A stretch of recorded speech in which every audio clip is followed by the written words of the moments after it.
Los momentos en familia son más agradables disfrutando de un desayuno con unos deliciosos huevos, especialmente cuando son de Eggland Best.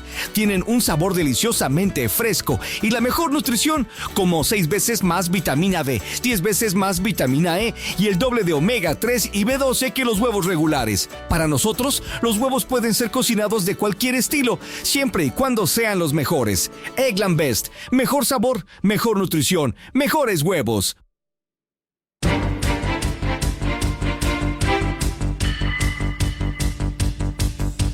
Mañanas en Libertad, con Luis del Pino.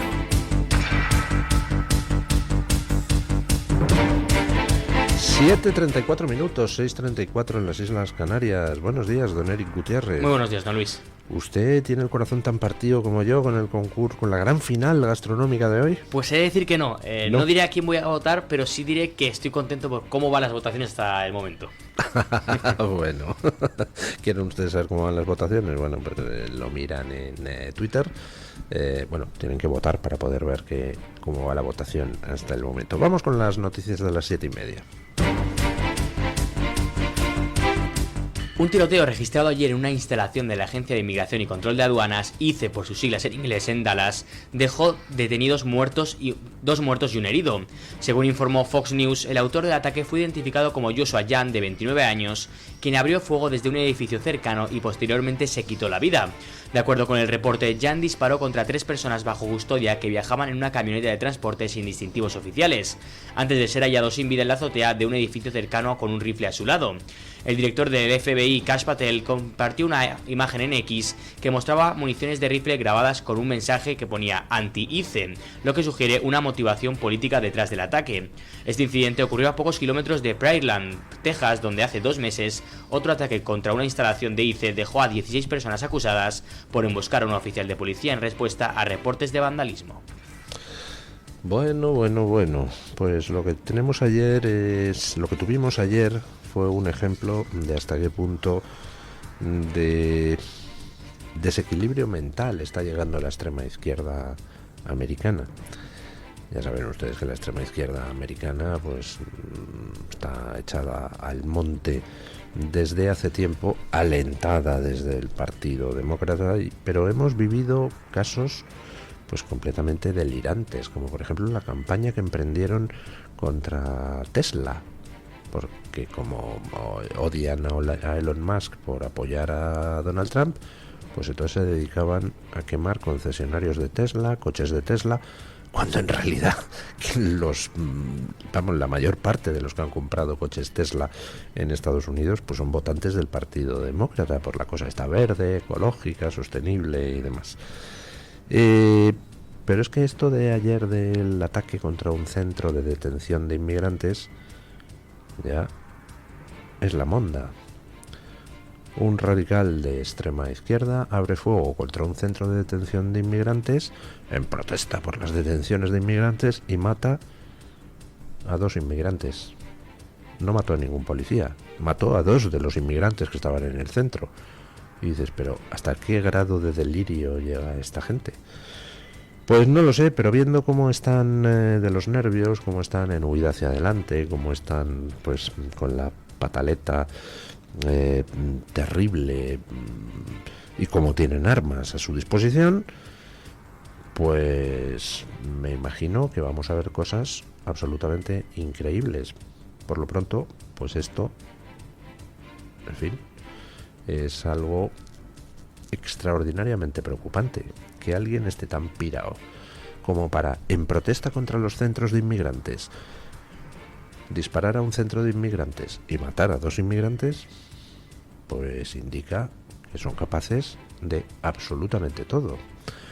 Lo dicho, antes he comentado que el PSOE en España es ya como la secta del reverendo Jones, con Pedro Sánchez en el papel de reverendo Jones. En Estados Unidos la extrema izquierda no es menos secta, están ya en modo autodestructivo. Bueno, ayer nueva derrota parlamentaria de nuestro reverendo Jones patrio. El Congreso reprueba a la ministra de Igualdad. El Congreso de los Diputados ha aprobado una moción que reprueba a la ministra de Igualdad, Ana Redondo, y exige su cese inmediato por los fallos detectados en la gestión de las pulseras telemáticas de las que se lleva hablando unos cuantos días. La iniciativa, presentada por el Partido Popular y respaldada por Vox y UPN, prosperó gracias a la abstención de RC, Junts, BNG y Coalición Canaria. El resultado de la votación fue de 170 votos a favor, 162 en contra y ninguna adhesión por parte del bloque progresista. En el texto aprobado se acusa a Redondo de una gestión negligente al frente del ministerio y se insta al presidente del gobierno, Pedro Sánchez, a destituirla por los graves fallos en el sistema Cometa, encargado del control de estas medidas de protección. Asimismo, la moción reclama al Ejecutivo un informe urgente sobre las causas de los fallos técnicos y una explicación detallada de las medidas adoptadas para evitar su repetición, destacando el grave perjuicio ocasionado en este momento a las víctimas. Pues nueva derrota parlamentaria de Pedro Sánchez, que evidencia su debilidad, y además esta vez es una derrota pues que tiene muchos aspectos llamativos. Primero, le han dejado solo los separatistas, no todos, el PNV no le dejó solo, le han dejado solo Junts, RC, BNG, Compromís. PNV y Bildu no votaron a favor de la reprobación. La reprobación salió adelante con los votos de PP y Vox y la abstención de esos que les he comentado: RC, Junts, BNG, Compromís. Resulta muy llamativa la postura de Podemos y Sumar. El mismo Podemos que está tocando las naricitas, por ejemplo, con lo de la ley de inmigración. Sin embargo, en esto, en lo de la reprobación por lo de las pulseras, ha votado en contra de la reprobación de la ministra socialista. ¡Ay! ¡Qué curioso! Pero ¿no está Podemos en modo destroyer con el Partido Socialista? ¿No está Podemos aprovechando cada cosa para donde puede, para meterle el dedo en el ojo a Pedro Sánchez? ¿No está Podemos preparando el escenario electoral como lo está preparando Sánchez, como lo está preparando Feijóo, bueno, lo está preparando todo el mundo? Sí, pero en esto, amigo, aquí no podían votar en contra de Pedro Sánchez y en favor de la reprobación de la ministra socialista. Todo el mundo es prisionero de sus miserias, ¿verdad, Pablo Iglesias? ¿Verdad, Ione Belarra? Aquí había que cerrar filas con la ministra de Igualdad socialista, porque claro, a la ministra de Igualdad socialista se la reprueba porque había unas pulseras de todo a 100 que fallaban más que una escopeta de feria, y se le dieron numerosos avisos a la ministra y la ministra no lo hizo público que el sistema estaba fallando ni tomó las medidas necesarias para corregir los fallos. Pero es que quien hizo el cambio de sistema fue Irene Montero, la mujer de Pablo Iglesias. Entonces, claro, ¿cómo va a votar Podemos a favor de la reprobación de la ministra? Porque automáticamente estaría, de manera indirecta, reprobando a Irene Montero. Que, en fin, qué tristes son estas miserias, ¿verdad? De las responsabilidades de cada uno y de los trapicheos internos. Ah, amigo, en esto precisamente Podemos no le podía meter la mano el dedo en el ojito a Pedro Sánchez. Pero todavía más miserable resulta lo de Sumar, ¿no? Esta señora que habla sin decir nada, Yolanda Díaz, posiblemente porque no tiene nada inteligente que decir, pero que posturea de feminismos diversos. Esta no tiene nada que reprobar porque las mujeres maltratadas vieran cómo sus maltratadores pues podían burlar las órdenes de alejamiento, ¿verdad? No tiene nada que decir porque numerosas sentencias pues usaran el argumento del fallo de las pulseras para no condenar a maltratadores que habían violado las órdenes de alejamiento. Porque claro, si las pulseras fallan, no las puedes utilizar los datos que dan como demostración de nada. Ahí no tiene nada que decir Yolanda Díaz, ¿verdad? No, ahí no le sale la vena feminista. Pues no, ¿cómo va a reprobar a una compañera de gabinete? Ahí sigue Yolanda Díaz. Todos ellos, pues siguen aferrados a sus cargos. Se traicione al Sáhara, se traicione a las mujeres, se libere a violadores o se haga lo que sea. Porque todos ellos realmente están por la pasta. Algunos por un poquito también de ideología, pero por una cosa o por la otra están dispuestos a transigir con todo, por muy miserable, por muy siniestro, por muy oscuro que sea. Incluso con el cambio de pulseras a otras más baratas, porque es que las que funcionaban bien eran judías. ¿Y cómo se puede tolerar que haya pulseras judías vigilando a maltratadores? Bueno, ya hemos comentado aquí que lo de García Ortiz no tiene un pase. Que vayamos a asistir a un juicio donde el fiscal resulta que es subordinado del acusado, pues es algo que tiene difícil encaje, no ya en el concepto abstracto de justicia, sino en el de mero sentido común. Había una asociación de fiscales que funciona, que es una de las acusaciones populares contra García Ortiz, el fiscal general del Estado, presunto delincuente, que había pedido que el Supremo le suspendiera. Y, oiga, es que es de cajón que tendrían que suspenderle. No es sostenible esta situación.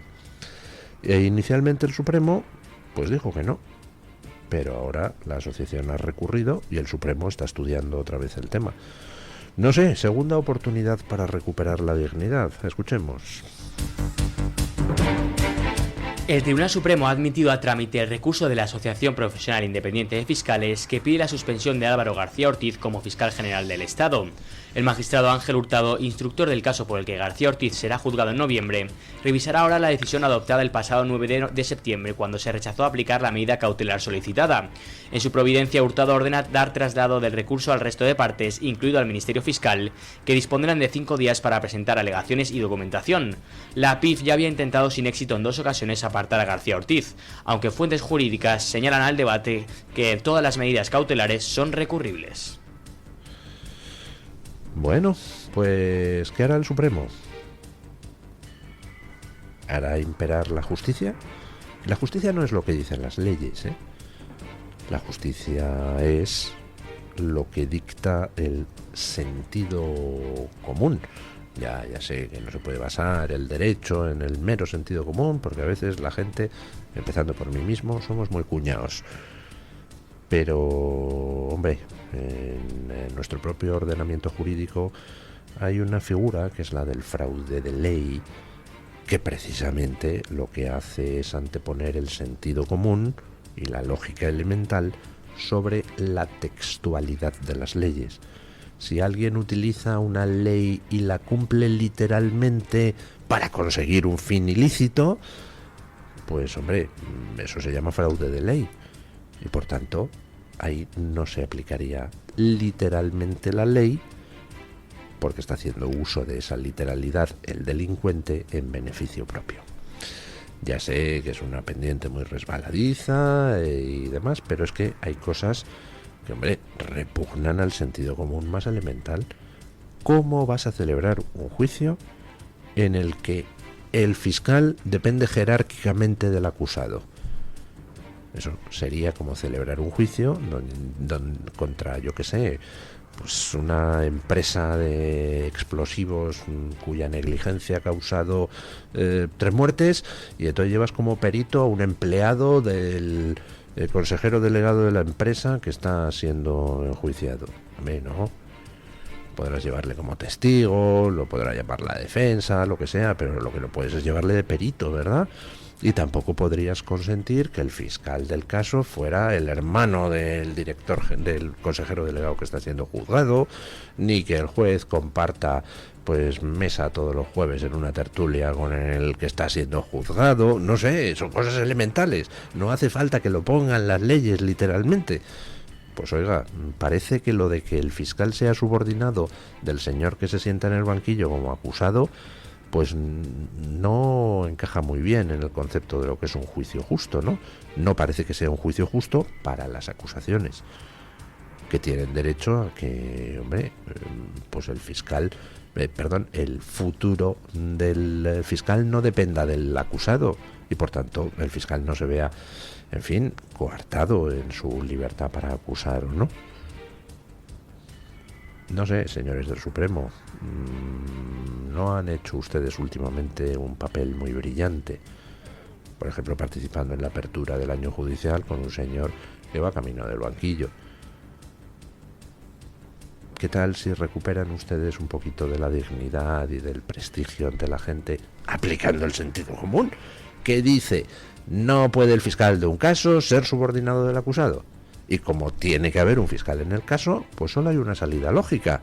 Oiga, suspendan ustedes a García Ortiz, que además no implica nada. Le suspenden, se celebra el juicio, que es inocente, pues se le restaura en su puesto.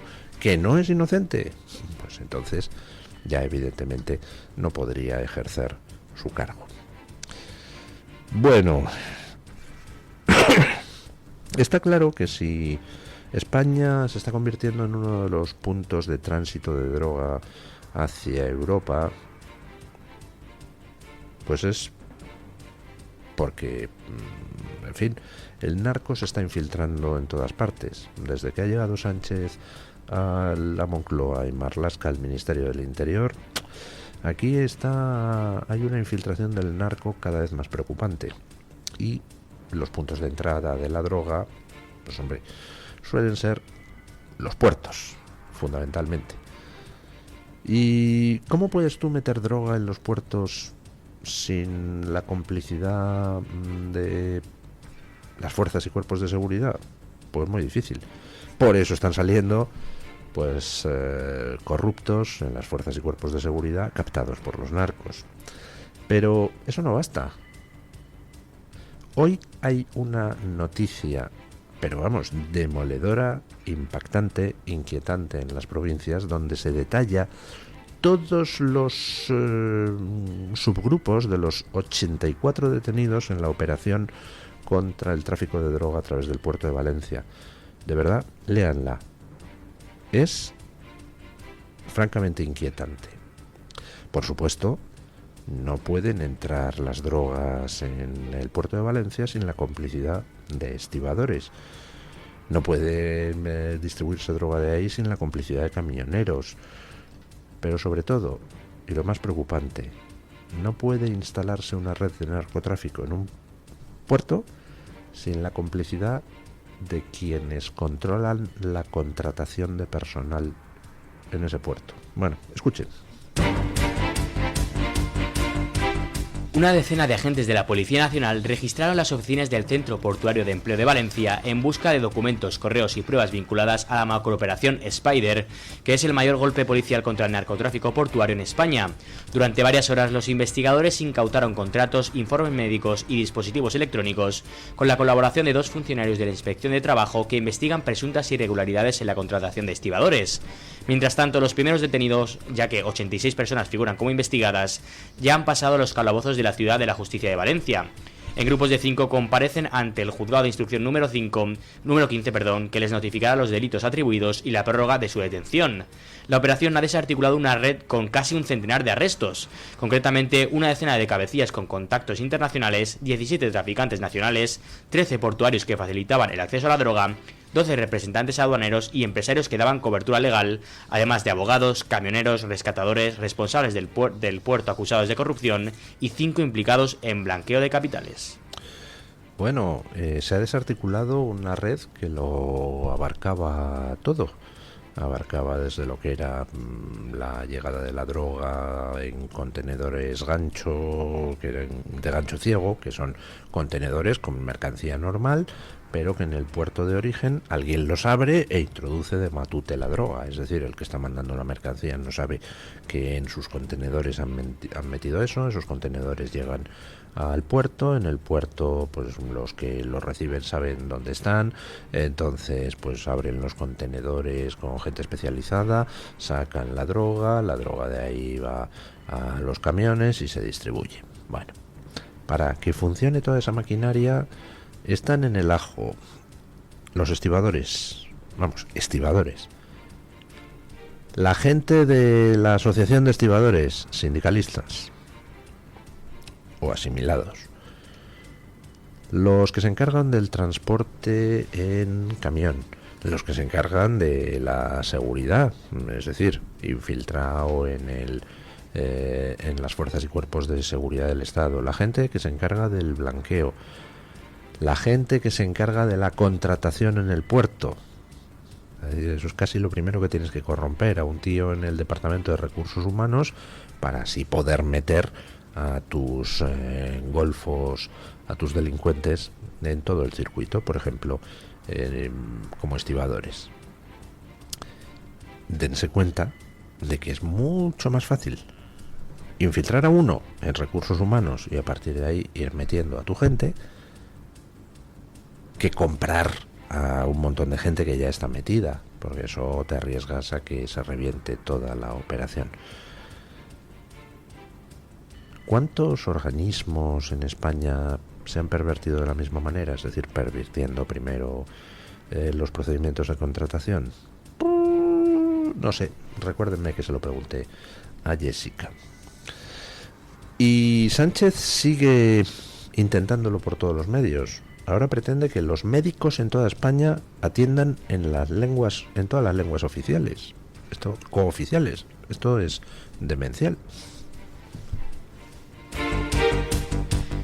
El personal sanitario deberá atender a los pacientes en las lenguas cooficiales de cada comunidad autónoma cuando así lo soliciten, según recoge la última versión del anteproyecto de Estatuto Marco que el Ministerio de Sanidad ha remitido a los sindicatos. El borrador al que ha tenido acceso ABC incorpora un nuevo deber para los profesionales. Garantizarán la atención al ciudadano en la lengua que la solicite siempre que sea oficial en el territorio. En la práctica, esto supondrá que un paciente pueda exigir ser atendido en Cataluña, en vasco en el País Vasco o en cualquiera de las lenguas cooficiales reconocidas en otras autonomías. Fuentes consultadas señalan que la propuesta partió de Cataluña y fue respaldada por el País Vasco. Sanidad la incluyó en el texto para continuar la negociación con las organizaciones, aunque el documento todavía puede sufrir modificaciones. Bueno, pues ya saben ustedes, ¿quieren ejercer de médico en alguna parte del territorio? Tienen la obligación de atender al paciente en la lengua de ese territorio. Esto, dentro de los desafueros lingüísticos, pues casi diría que no es el principal, porque al fin y al cabo pues a nadie le obligan a ser funcionario en ninguna parte. Si resulta que en Cataluña prefieren tener médicos que hablen catalán a médicos que curen, bueno, pues oiga, no sé, los ciudadanos españoles que viven en Cataluña a la hora de votar, pues tendrán que tener en cuenta eso. Si voto a esto, resulta que la medicina, que el sistema de salud se me va a llenar de médicos que van a hablar muy bien catalán, pero que a lo mejor no tienen demasiada idea algunos de ellos, mientras que médicos que me podrían salvar la vida o hacerme sufrir menos, pues no pueden ejercer aquí porque no hablan la lengua en cuestión. Bueno, porque cada uno elija lo que le dé la gana, pero desde luego lo que está claro es que se van a reproducir los problemas de contratación que ya hemos vivido, por ejemplo, en Baleares, donde resulta pues, que para determinadas plazas no había candidatos. Pues porque tú dile a un buen médico de, no sé, Albacete, que se vaya a vivir a Baleares para ejercer de médico, pero que tiene que aprender el catalán.